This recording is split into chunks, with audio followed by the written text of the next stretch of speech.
المجد والخلود لكل شهداء الشعب المغربي، شهداء كل الانتفاضات المجيدة.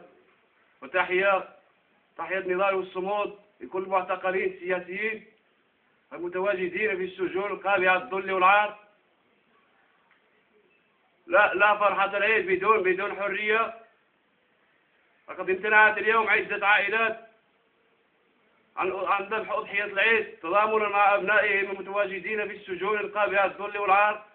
وأنا كأخ المعتقل عبد الحليم بقالي قد امتنعت اليوم عن ذبح أضحية العيد، ومضربين عن التعامل مع مجموعة من الرفاق تضامنا مع الرفيق عبد الحليم بقالي المحكوم عليه ب4 سنوات سجن نافذة ظلما وعدوانا.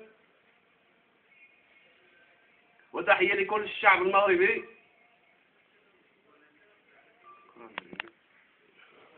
تحية نضالية لكل الرفاق المضربين المتواجدين معنا في الشكل النضالي. كذلك تحية لكل المعتقلين السياسيين القابعين في سجون النظام والقابعين في سجون العار.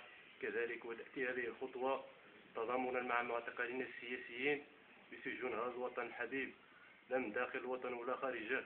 وكذلك نحيي كل الشعوب ذواق الحرية والانعتاق، كما نحيي كل المعتقلين السياسيين عبر هذا الوطن الجريح.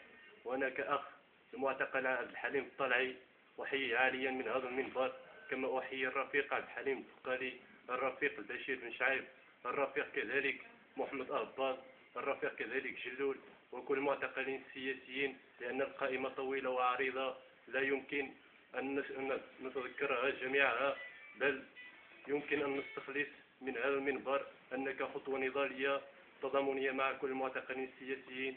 وتحية نضالية. أحييكم عاليا.